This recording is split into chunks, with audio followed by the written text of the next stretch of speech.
Jadi kalau kita lihat nih Bang, ini kan 17 Agustus sebentar lagi, ini sudah tanggal 13. Artinya 4 hari lagi.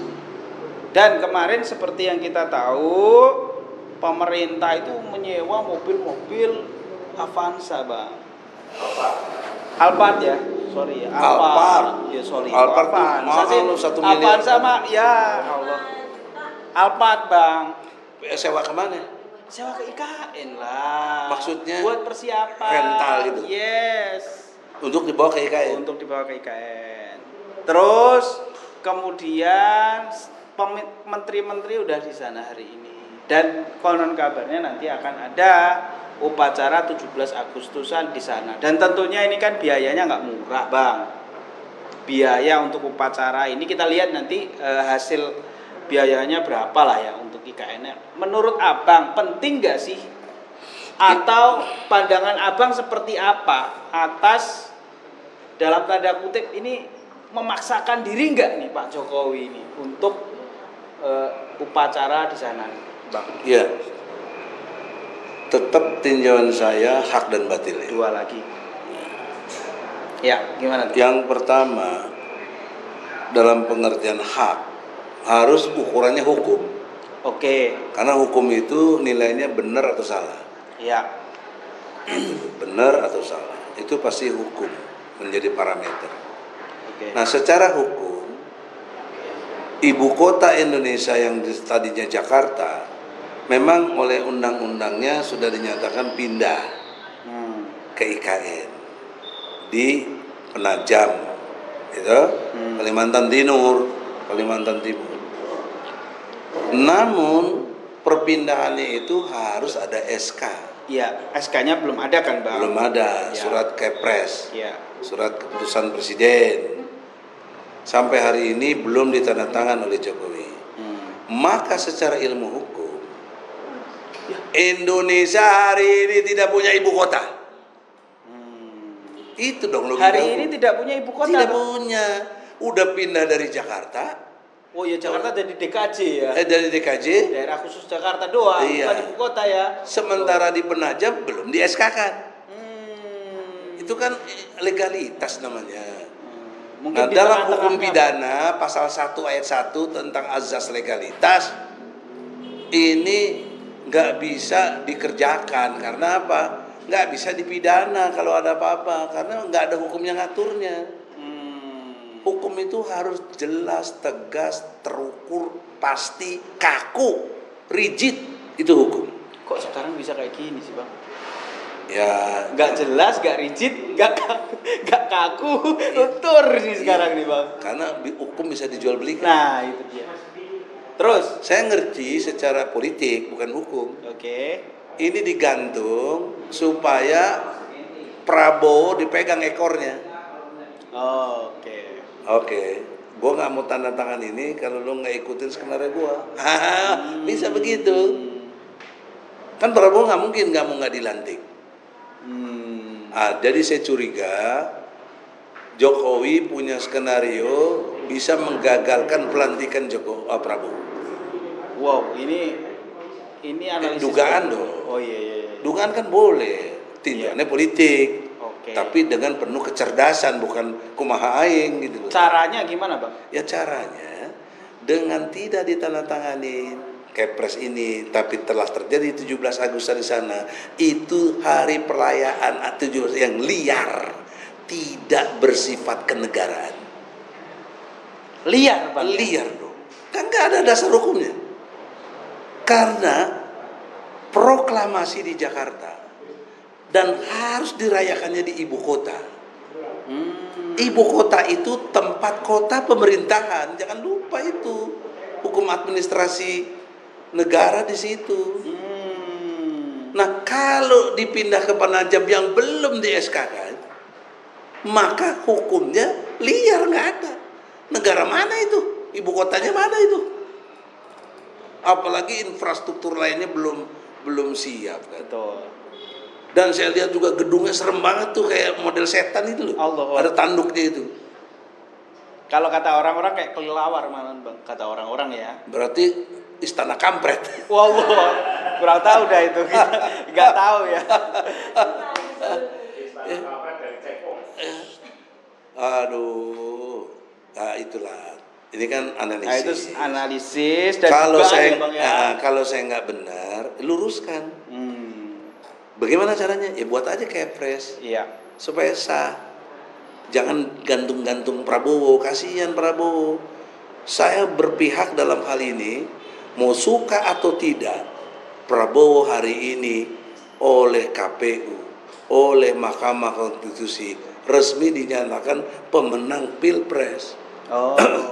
Maka berkonsekuensi logis harus dilantik. Oleh karena itu, gerakan yang untuk menghambat pelantikan Prabowo itu subversif. Subversif ya Pak? Iya, ada presiden kita kok. Oke. Nggak ada urusan lu suka nggak suka di sini. Ini hukum.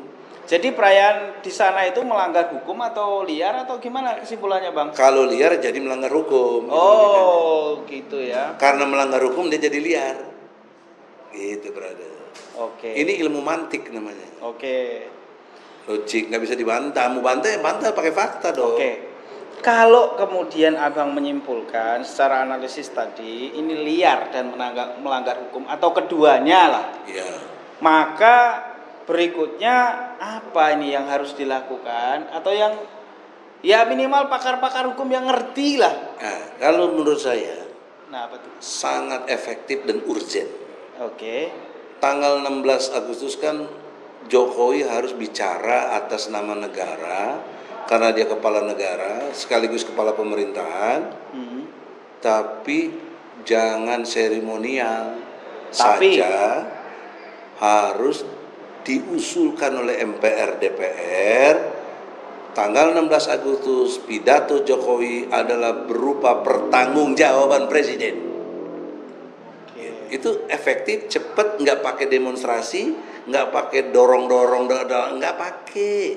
Tapi ilmu hukum murni. Kalau Jokowi sadar demi nusa dan bangsa tadi dia bersumpah kan, pasal 9 UUD 45, lakukanlah pertanggungjawaban presiden dan pidatonya di Istana Negara Jakarta. Ya. Karena ini masih sah.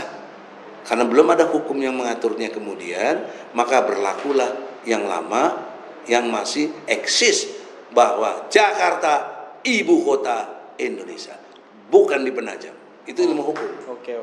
Maka segeralah DPR MPR bersidang darurat kalau bisa. Kan udah resesnya besok habis tuh. Iya. Reses tanggal 14 habis.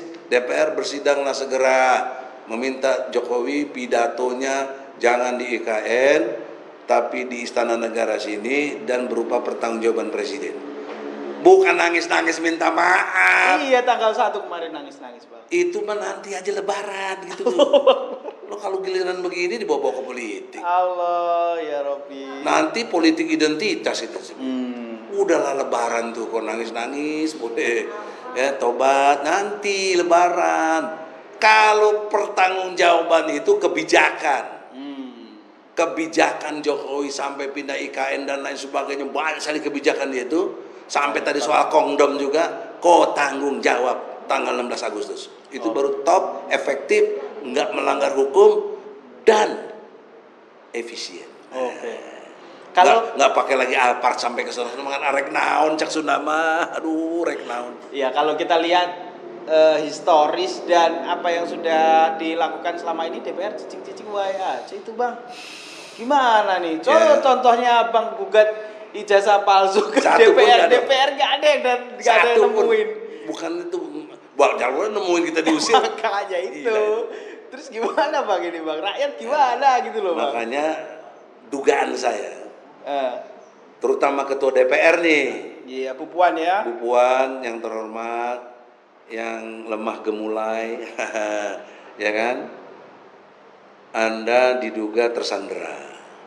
Karena diduga menurut berita nih, udah medsos sudah beredar, tahulah orang, suami Anda terlibat korupsi BTS. Yang 8 triliun itu loh. Yang Johnny G. Plate itu. Sehingga Anda, kalau Anda berani memproses ini, suami Anda diproses. Itu kan berarti dia bukan mementingkan bangsa dan negara. Allah Akbar. Kemarin kita datang ke DPR itu malah dijegal, nggak boleh masuk. Allah. Itu gimana coba? Padahal kita rakyat ya. Jadi saya terang-terangan, kalau saya nggak bener, jelasin dong, jelasin. Puan yang terhormat, jelaskan. Kalau Anda nggak bisa jelaskan, dugaan saya bener dong. Oke. Ya, maksudnya suami Anda tersandera, Anda mau nggak mau jadi nggak enak, pakeu. Padahal Anda cucu Bung Karno yang tidak peduli yang gitu-gitu. Betul. Amerika aja disetrika, Inggris dilinggis. Inggris diringgis, Malaysia diganyang. Jokowi kalau takut gitu. Allah Akbar. Bang, karena udah sore ini terakhir closing statement dari seluruh percakapan kita tadi, Bang. Pesan untuk rakyat. Ya, kita kan Bismillahirrahmanirrahim. Ya. Untuk diriku sendiri dan rakyat Indonesia pada umumnya yang mau mendengar. Ya. Karena banyak yang nggak mau dengar. Betul. Nggak apa-apa lah. Ini yang mau denger aja. Yang nggak mau ya udah lo jangan marah-marah. Lo bikin aja sendiri podcast ya nggak. Yang mau dengar, kita punya hati nurani, kita punya otak, ya. Akal sehat kita gunakan, nurani kita ditajamkan untuk sensitif terhadap kepedulian pada penderitaan rakyat. Nah, ada satu pesan yang menarik. Ada bahasa namanya dari bahasa Yunani nih. Apa itu? Passion. Tulisannya P-A-S-S-I-O-N. Oh, passion. Oke, bahasa Inggris. Bukan, kalau bahasa Inggris kan passion itu sabar. Ya. Kan ini Patien kan kalau sabar. Kapal kan patien, kan ini passion. Itu artinya bergairah. Oke. Jadi bayangkan dia tetap bergairah tapi dalam penderitaan. Jadi maksud saya, rakyat ini kan memang menderita. Ya. Bayar apa-apa mahal sekali. Ini minum gini-gini aja nih 11% loh. Betul. Mau naik jadi 12%. 12%, Bang, ya. Oke? Kan menderita kita. Kalau diakumulasi setiap hari itu berapa itu? Pajak rakyat. Kemudian kita punya rumah, sertifikat hak milik, tapi bayar PBB. Itu kan kayak penjajah aja itu. Betul. Orang punya kita namanya hak milik. Kok bayar pajak coba? Mobil, motor, bayar pajak coba. Bahkan sekarang mau dipakein asuransi segala. Iya. Urusannya apa gitu loh. Nah itu belum lagi harga-harga lain. Beras aja naik dan lain sebagainya lah. Menderita kita nih rakyat nih. Hari ini ada yang minta uang ke saya, Pak, tolong Pak, saya nggak bisa sekolah, buku tulis saya nggak ada Pak. Buku tulis nggak ada tuh. Padahal anggaran untuk pendidikan 20% dari APBN. Dari APBN itu kan berarti 200 triliun lebih. Tapi anak nggak punya buat buku tulis, bayangin ini, saya miris gitu.